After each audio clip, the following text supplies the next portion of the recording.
This is Mr. George Weaver of Aiken, South Carolina. It is November 18th, 2009. We are at the Aiken Technical College in Aiken, South Carolina, and this interview is being conducted under the auspices of the Augusta Richmond Historical Society. George, thank you very much for sharing your story with us and being part of the World War II History Project. Let us begin by just asking about your early life, where you were born, where you grew up, and where you went to school. I was born in Aiken County, and right out from Aiken, between the town called Montmorency and Aiken, and I grew up on their family farm and went to middle school and another school called Holly Grove School, and then went to started high school, but I couldn't finish. So after I couldn't finish, well, in other words, and where I was in that day, you know, they didn't actually have Aiken County didn't have a high school for blacks. Yeah. So therefore, the Quakers and the northern people from the north, they had to come around and set up schools for us for the blacks that could go to school, but you had to pay to go there. And had to pay to go there, then that make it kind of difficult with some of us because we didn't have the money. And so when graduated from middle school, then started to go to the high school, but I just didn't have no one to finish out there on their family plantation farm. So I stayed with my grandfather until when the war broke out in '41, and then. George, let me just interrupt. I'm sorry. How much high school were you able to afford and get through? How far did you progress in high school? Do you recall? Oh, in the 10th grade, before I went to the Army. Okay, so you had a couple years of high school, right, and then went back to the farm to work with your grandfather. Right, because we didn't have the money to keep going, you see the point, right? Then I on the farm with my granddad, and then the war broke out, and then after the war broke out, and then my granddad needed me on the farm. In fact, then he actually didn't want me to go to the Army because he thought that was going to be the last of me. And I was the oldest grandson. He thought that was going to be the last of me. So he kept giving me the food on the farm, you know. George, tell us about how it's a really interesting story, how you heard the news about Pearl Harbor. Well, he would read the paper in our area there, you know. The mailman would bring a paper around and throw it in the yard. And so then he would read the paper, and then he kind of kept up on the news, you know, what was going on. And after the war broke out in Pearl Harbor, then he said, and they went to proceed, you know, and registering people, you know, a thing. So he told me, sir, boy, you might have to go to the Army. So he said, well, I see what can I do about it, because he said, I understand that if you're farming, that, I mean, you can get the food on the farm. So he said, I see what I can do about that. So sure enough, he went up there to after the place and up there to the courthouse and everything, explained to him that I was working on the farm and with him, and he expanded that I was one of his main dependents, you know, and like that. So they deferred me, and I just kept getting deferred from 1941 all up until 1945. And then in 1945, Paul went up there to get my deferred, and they told me, no, I can't. George, let me stop you just for a second, because we're going to come back to a little bit of this story in a moment. Right. But when you're on the farm working with your grandfather, you started cutting his hair. Oh yeah, right? yeah. I started cutting his hair then. Well, on the farm, working on the farm, I was cutting granddad's hair. He come to the barber shop and it's costing him too much to cut hair. So he said, boy, you ought to come, man, he cut it all off, you know. He said, I'm going to buy some clippers, and then you don't have to cut it all off. I said, okay, Paul, I can do that. So he ain't got the clippers. But by me going to the barber shop, you know, and seeing the barber and thing, how they cut hair, you know, and different haircuts. So what I would do, I would cut a style this time, you know, and look at it, then I cut it all off. And how did your grandfather feel about that when you cut his hair off? He didn't know because he was going to get a ball anyway, near about, you know, right? See, that's all he was, near about a ball, you know. And he wasn't quite clean, but I just cut it real low, you know. Sure. See. So he didn't know what I was doing to his hair. He didn't know. So he just sat up there and I would cut his hair. I cut him different haircut, and I cut it, you know, before I cut it all off. I cut it like I wanted, you know, and then I look at it and it looked pretty good, you know, then I cut it off. So next time I cut him another star, you know, and I look at it, you know, and it looked pretty good and kind of line it up, you know, and I cut it off. So I went through the process of all the stars, you know, before I cut his hair off. So then... that's perfect, because that really builds on the story later on, as you know. Okay, it's March 44. Mm-hmm. All of a sudden, the demand for U.S. troops becomes greater. Right. What happens then? Well, in March 44, Tojo, you know, in Japan, he put out a decree that he's going to eat done on Christmas Day at the White House. And see, when he did that, that kicked out all of the foreign. And in other words, it got serious then. They went to taking everybody they could. And the age limit went up. And so Paul went up there to give him the foot. They told me I couldn't get another foot then because the war was too serious. So what happened? You got a letter in the mail? Or how did you know your deferment was, or that you were going to be drafted? Yeah, after I couldn't get no deferring, and then when I got ready to draft, they sent a letter in the mail, and my grandfather got it, and he was real sad, and he got it and get it ready to me. So, boy, he said, you got to go. Granddaddy can't hold you no longer. You got to go. So he told me this. He said, I pray for you. I pray for you. And boy, that thing hurted me like I don't know what. It picturized, you know, it looked like that. And he thought, and I guess he kind of told me, well, you go to the Army, that's be it. You know, you're coming back and know. And he told me, so well, you're going to be sure to keep prayer up now because that's the only thing going to be your hope. And so that's what I did. So when I went up there and when I got drafted and went up to the courthouse to be sent off, he went with me. And he was so hurt because I was going. He's so good at going. So he stayed up there and put me on the ship and got on the bus. And I looked back at the road. He stood in the middle of that road until the bus got out of sight. And boy, tears they went running down my eyes. George, tell the story. When you knew you were going to be drafted, you wanted to go in the Army. Yeah, that was your first thought, right? Right. And didn't you and your buddy went out and you? Yeah. What'd you do? Yeah, thrilled. You know, when I found out I was drafted going, you know, they said go to the Army. We went up there to the recruiting place. Didn't know where he was going in the Army. So he and I both, three of us, you know, in the Army, you know, you could kind of have be in shoes and tan shoes, you know. And so we bought tan shoes and everything and go match the brown suits in the Army. And I got up there, you know. Because you wanted to have a pair of shoes that would go with the Army uniform, right? Yeah, that was the idea. Right. I was planning on being sharp, and I got in the Army. Bought with shoes and everything. All three of us, you know. Three of us went up there together.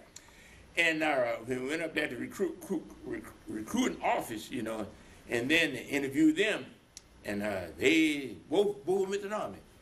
And I was so sure I was going to be next. And so when I got there, they said, well, you got to go to the Navy. Boy, that killed me. I said, great God, why? And the yeoman told us, well, you know, the Navy got to have some men. I said, great, my heart fell like, go to the Navy. And so I said, well, what am I going to be doing? Then he said, well, you're going to be going to Steward branch. I just Steward branch. I said, what kind of branch is that? I said, can I go to the cement branch. He said, well, the cement branch and the Steward branch, he said, they got to, each one, you've got to have a quote for each one of them. He said, well, you might enjoy. I said, no. I said, well, what they do? And he told me what they had to do and everything, you know, but I didn't have no choice then, you know. But what happened then, you see, the Navy wasn't hiring, and when the war broke out, blacks couldn't go in the Navy. And what they took them, they took some blacks in there for, you know, wait on the officers and things like that, you know, but wouldn't give them nothing specific to do. All they did, they went in there and just cleaned the office rooms and cooked for them, you know, and did the clothes and things, you know, just young hustling, you know. But after, when Bull and Pearl Harbor, Dory Miller, I guess you might have read Dory Miller, when Jap come over in Bull and Pearl Harbor, Dory Miller, he had no training at all and everything, and he, by watching what the gunmen did to the guns and everything, you know, so when it was bombing, then he run out the galley where it's cooking and grabbed one of the gun and shot on a plane. And when he did that, then they opened for black to go in the Navy. But when they opened up black for the Navy, they still kept that crew, you know, set up a crew for blacks to wait on the officers and, you know, stuff like that. But some of the blacks, they got a chance to go, you know, in their seaman portion. But the rest of them, they had to go in the stewardman portion. George, do you remember why were some of the blacks able to go and be a seaman and others weren't? What was the criteria? Well, the guy one had more education. Education was the thing. Yeah, education was the thing, right? They figured, I guess they could send education, and some of the college boys, you know. So do you think if you had been able to finish high school, you might have been? Yeah, I might have been able to go and further, you know, got some college. I probably wouldn't have to go to this. You see, right? Yeah, right. But the guy from so it wasn't so much a segregated thing as it was educational thing. Yeah, it was segregation. It was. Yeah, segregation, right? Yeah. Because you see, even when he went to when the black guys went to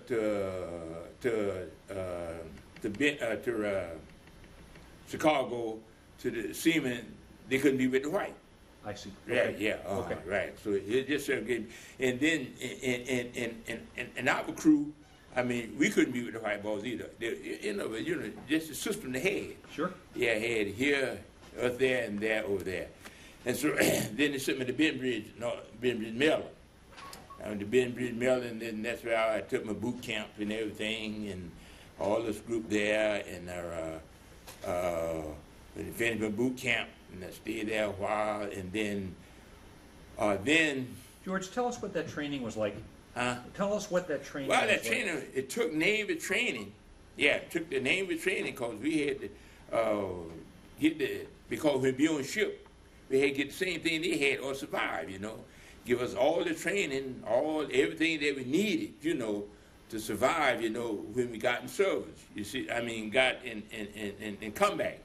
But the job they gave us was just different. But they gave us the Navy training, they gave us learn how to swim and everything. And I didn't know how to swim until I got in the Navy. And I learned how to swim, and learned how to swim and everything, and got in swim. And then they told us, you know, that this is going to be our safety when we got on ship and got out there, because they explained to us, you know, what we're going to run into and everything, just like they did the rest of the seamen. So when they had figured to invade Japan and was patrolling Tokyo Bay, all the ships around there before they're invaded.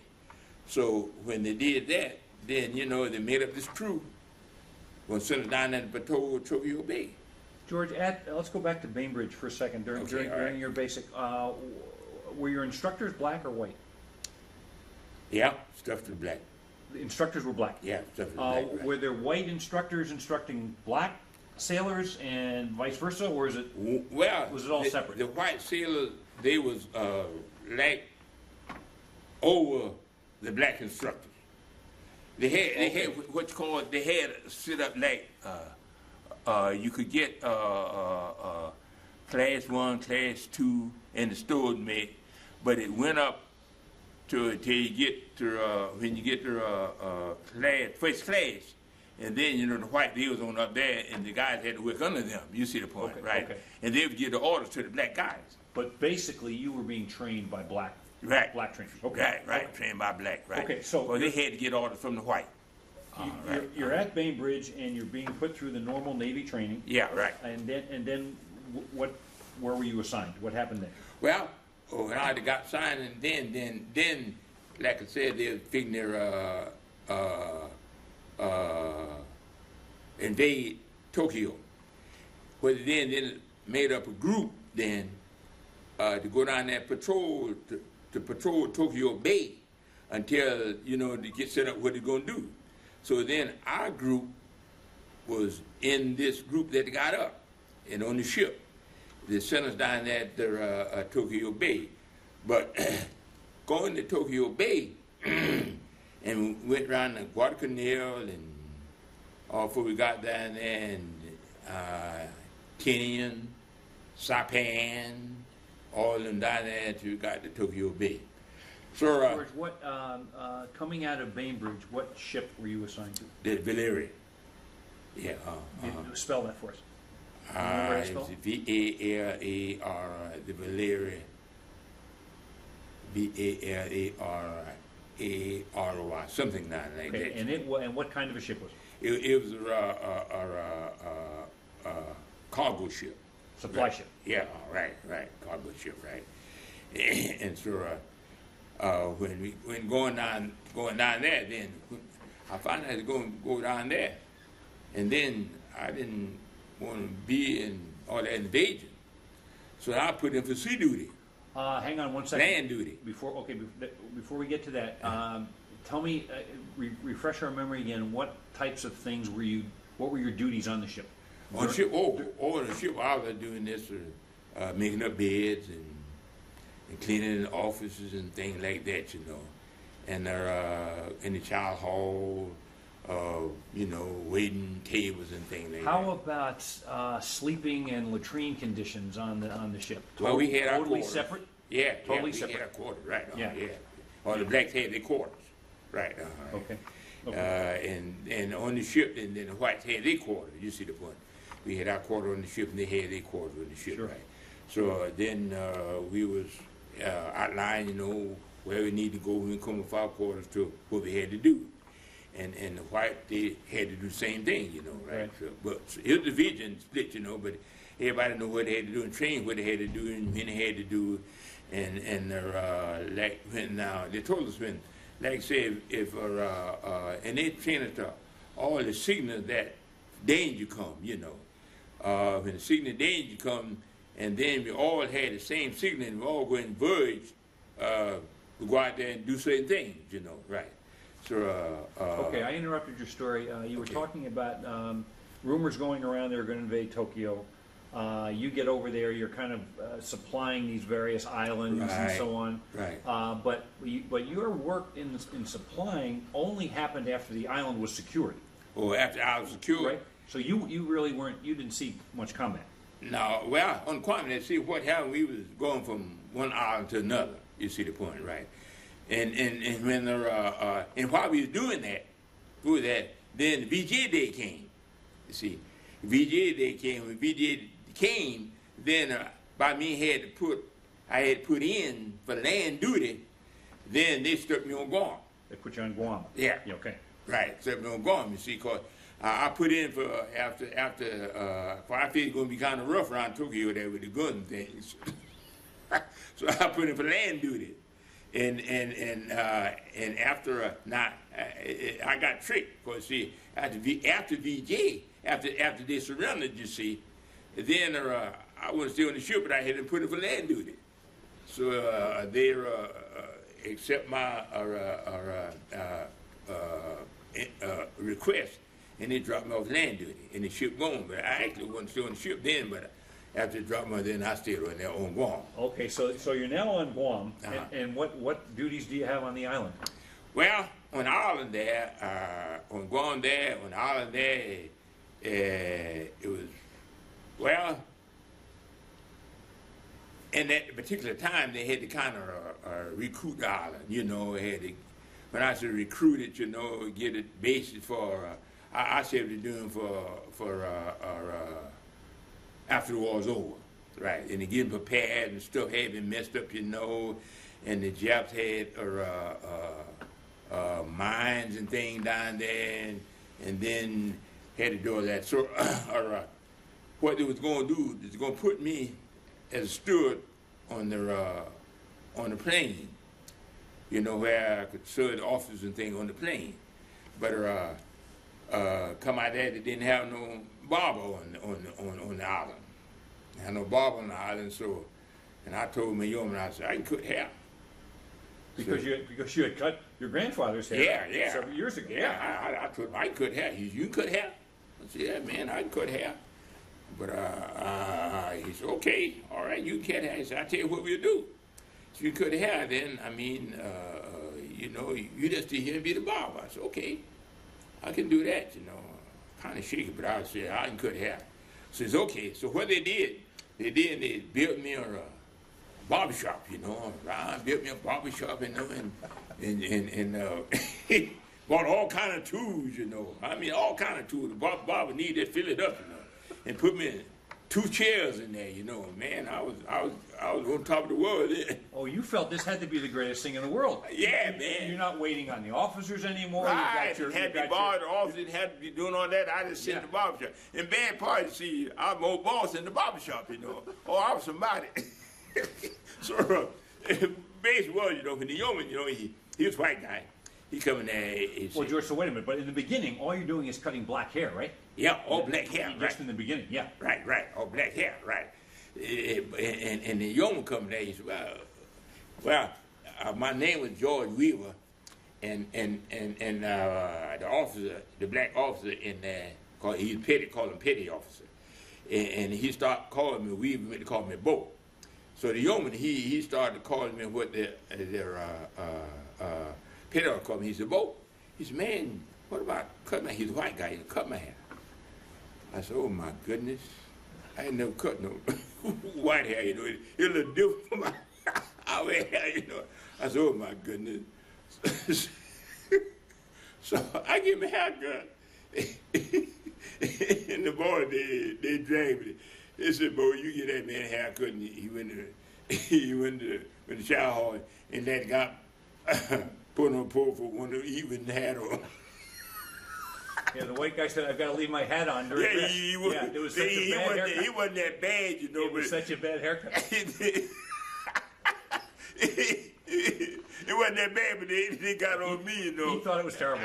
It was pretty good, but it wasn't that. Probably got it, though. But they got on me and said he wanted to eat with his hat on. However, over time, you got pretty good at cutting white hair, right? I looked at him, pretty nice haircut, but you know, the boys, you know, knowing I wasn't used to cutting white hair, you know.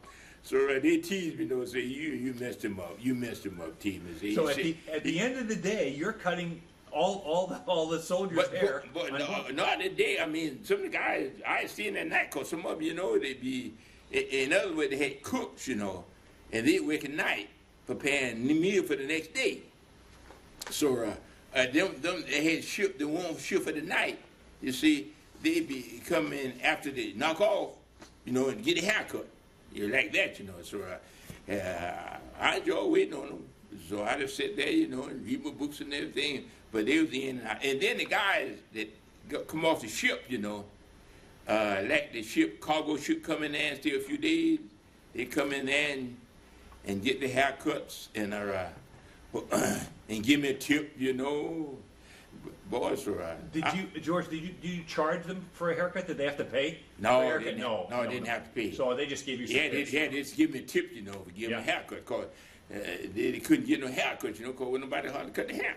Right, on the ship, you know. And they had to wait the time to get the haircut. So the guys that went on transfer ships, you know, when they come in and pull it in there, they tell me, got a barber shop there. And they come and get the barber shop and I fix it up, they give me tips, you know, and man, I had things going. Fantastic. In my corner, right. Okay, so you're on Guam for 2 years, Yeah. and how did you find out that you had been discharged or you were leaving? How did that happen? Well, I tell you what happened. What happened there? Hey, brought up, you know, that you could get discharged there, and brought up discharged. Then they say you could stay. Actually, I started one time. They could say you could re-enlist, you know, for a certain amount of time to get a certain amount of money. But my grandfather, I talked to him, and I know the farm was kind of rough, you know, and so I stayed a little longer, and then I accepted discharge, you know. But we had gone from Saipan and Tinian, and I had saw the island around there after I got on Guam, so I didn't worry about traveling too much, so I got me discharged and I came on back home. So we're talking December 46 now. Right. When you leave Guam and work your way back through San Francisco, back to Aiken. Right. Okay, you get back home? Yeah, right. What do you do then? Well, I came on back home, and I had to try to figure out my future, what I was going to do, and to get my muscanaut pay and stuff like that. So I come on back home, and I went back to school, get my high school diploma. I went on back to Schofield, and I got my high school diploma. Now Schofield, to remind everyone, Schofield was the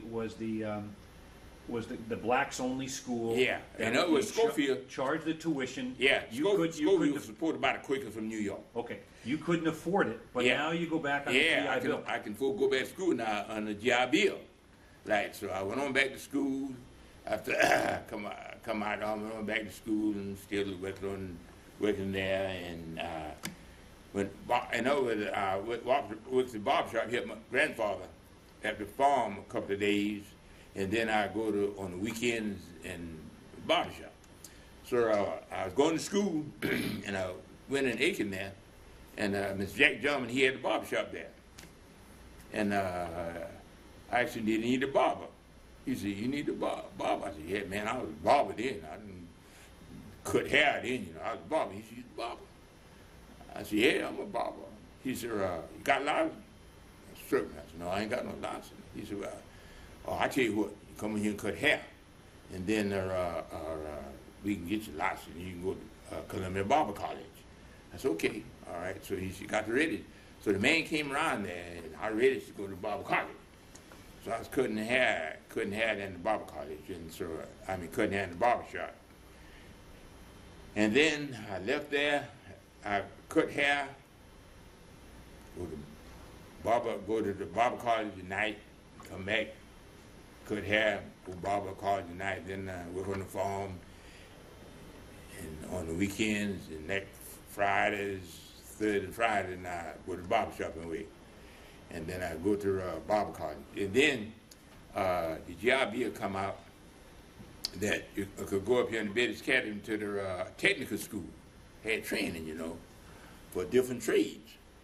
And so I told my grandfather that I could do that. And then what they would do then the GI Bill would pay for your working and pay for your training too, you know.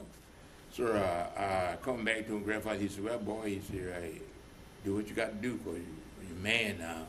So what I did then, when cut hair, I went to barber college, and I got my degree from the barber college. You know, I cut hair. Then I went to up here to Bainbridge Academy Tech, and took up brake mason. So what I do then, I take a brake and cut hair, and do brickwork. Until I up there took up trade up to Bainbridge Academy. So I finished Bainbridge Academy. I finished trade up there. We had to go there 2 years. And I finished trade up there and graduated and everything, got my diploma. And then about time to get married then. Yeah, I decided to get my wife then because I figured I could make some bread for her. So what I did then, after I laying bricks and everything, I got married. and everything, and laying bricks, me and a friend of mine, Eugene Rucker. So we teamed ourselves together and become partners, and we went to our laying bricks and went to contract brickwork. And we were doing that, we were doing real good, man. We were doing good. I was making pretty good. So he and I worked together. We just like brothers. He and I worked together, and then so plant started down there. George, the plant, the Savannah River. Savannah River plant down there, yeah. So I wasn't thinking about the Savannah River plant, but in brickwork, you know, in the winter, be raining, cold, you couldn't labor so much, you know. So this particular winter, we had our helpers in the car, me and Gene, and we would go out there and soon start working, start raining. We had to knock off and work about 2 or 3 good days in the year. So this day, we were out there, we working, Gene and myself, and we had to knock off. I said, Gene, man, they said they're hiding down in the plant. I said, let's go down there. He said, no, I ain't need to go down there. He said, because they ain't doing nothing. I said, forget about it. I said, yeah, man, come on. He said, yeah, forget about it. They ain't going down there. I said, well, let's go in there. He said, okay then. You want to go? We put the labels in the car, you know, and went on down to Savannah River plant. So got on there. Gene said, I ain't going in there. I said, I ain't going to be bothered. They ain't paying no money. So I got out. I said, I'm going in there to see what they're paying. You know, and so I got out and went on there, and Hook, he was the personnel manager there. So he said, okay, what can I do for you? I said, come down and see what job is done. So he said, well, we got certain job for you fellas. You know, they just had certain job to give us, certain grades. You know, now the college guy graduate, they get them pretty good, but George, just to be clear, what you're saying is there were certain jobs that the blacks couldn't do. No, they couldn't get. Couldn't get. So no, you were limited to the types of things that you could do. Right, and they had it down there for them. They said, they tell us, well, certain job never got to you fellas. Well, what can you do? I said, I'm brick mason. He said, oh, you're a brick mason? I said, yeah, I'm a brick mason. He said, well, I'll tell you what. He said, man, we're going to need some brick mason because we're getting all these ballers and things down there. We're going to need somebody to have to get a crew to keep up the baller work and lay the bricks in there and their edit work and everything like that. He said, I'll tell you what. Oh, I tell you what, wait a couple of weeks and I'll call you and let you know something. I said, okay. I do that. He said, be sure now, I'm going to call you in a couple of weeks because we got to get up a crew to take care of all these plant ballers around here. I said, okay. So I went on out and Gene said, what happened? I said, well, Gene, I said, man, he told me to call in 2 weeks. He said, come on here, man, you ain't going to be bothering them people. I don't need to be bothering people. Let's go. So I went on back. I said, Gene, he said, you're going to call me in 2 weeks. He said, oh, he called you, ain't going to be bothered with him. So sure enough, went on back to work, went on back to work. 2 weeks he called me. I went down there, talked to Hooker, and he said, I believe we can hire you. We got to get up a crew. We can hire you.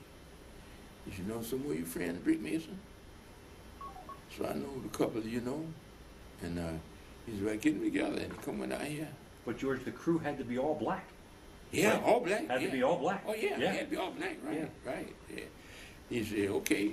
So I went on back. I got kind of worried then when he said, you gonna hire me, because I didn't want to leave Gene. I didn't want to, because we young men trying around and they'll be meeting them beautiful girls in different places, wife home, you know. So we had a good time, you know. So I said, man, these so many. I was just worried. So I went on back home. And I told Gene, I said, Gene, man, they hired me. He said, they did? Yeah. He told me to come back, give me the date and everything, and come back to hire me. I said, no, what I'm going to do? He said, well, man, what I'm going to do? I said, well, I ain't going to take it. I said, if I go down there, I go down there, it is in February, I have to go down there, I stay a month. And then when the weather break, I'm going to quit and come back. So the sad thing about it, you know, I went down there and interviewed me and everything, you know, and told me my benefits and everything. I'd be getting vacation and everything, you know, and everything told me to get. So I come back sad. My wife, she said, well, she was smiling. So, well, what did they do? I said, well, they hired me. She said, dead, right. I said, but I'm going to sit down in March. She said, you going to sit down in what? I'm going to sit down in March, I'm going to quit. Stop. She said, you a fool? I said, what you mean I'm a fool? She's not thinking about it now. You're going to get vacation, and you going to get, won't have to be running around. Oh, she just told me the whole story, and I think the got upset with her. Because I actually didn't want to quit. She said, now, and the children coming up, they got to go to college, and you're going to be gone, and I'll be here taking care of the children and everything, you'll be gone. She said, are you a big fool?